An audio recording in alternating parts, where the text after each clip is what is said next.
La décision de l'ancien maire Gilles Laulier d'imposer un moratoire sur les nouvelles constructions sur les 2 tiers du territoire de la ville de Lévis, on le sait, ça a été plutôt mal accueilli, au point qu'actuellement, il y aurait au moins 4 poursuites intentées par des promoteurs immobiliers dont les projets sont en suspens. Des poursuites de l'ordre de près de 32 millions de dollars selon Radio-Canada. La nouvelle administration de Stephen Blaney, évidemment, n'a pas souhaité commenter en raison de la judiciarisation du dossier. Du côté des oppositions maintenant, Lévis Force 10, qui est l'ancien parti de Gilles Laulier, maintient que le moratoire était un choix responsable. On considère toutefois qu'il faudrait effectivement se préparer financièrement si les poursuites devaient aller de l'avant. Pour ce qui est de Repensons Lévis, il y a encore énormément de questions pour lesquelles on se dit sans réponse et on craint d'ailleurs que les poursuites apportent une pression supplémentaire sur les résidents. Quand on sait que au budget qu'on vient d'adopter, bien, on a coupé le paiement comptant, on a fait attention à tout, on a des coupures de 6 millions dans l'administration, on a refusé de toucher aux excédents non affectés, donc au surplus de l'année dernière. Qu'est-ce qu'on a pour se protéger d'éventuelles poursuites? Et ce qu'on nous a répondu, que c'était de l'ordre d'à peu près 415 000 qui étaient mis de côté.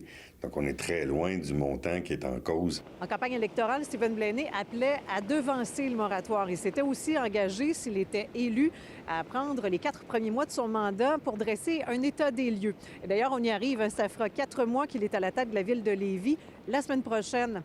D'ailleurs, la présidente de la Chambre de commerce et d'industrie du Grand Lévis a dit avoir pris part à une rencontre en début d'année avec d'autres intervenants et se dit grandement rassurée par les propos tenus à ce moment par M. Blaney.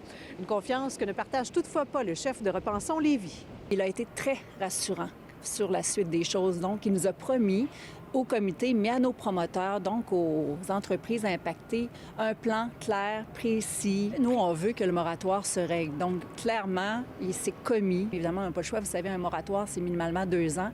On est dans la 2e année. Ça va être prolongé, mais lui, ce qu'il veut, que ça se règle vraiment le plus tôt possible. Ce qu'on disait, c'est il y a 3 firmes externes qui sont venues voir les projets. Il n'y avait pas vraiment d'autre solution que de créer des usines permanentes, donc d'agrandir les usines actuelles.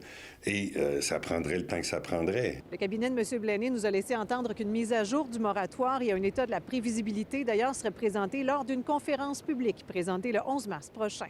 À Québec, Caroline Dumont pour Nouveau Info.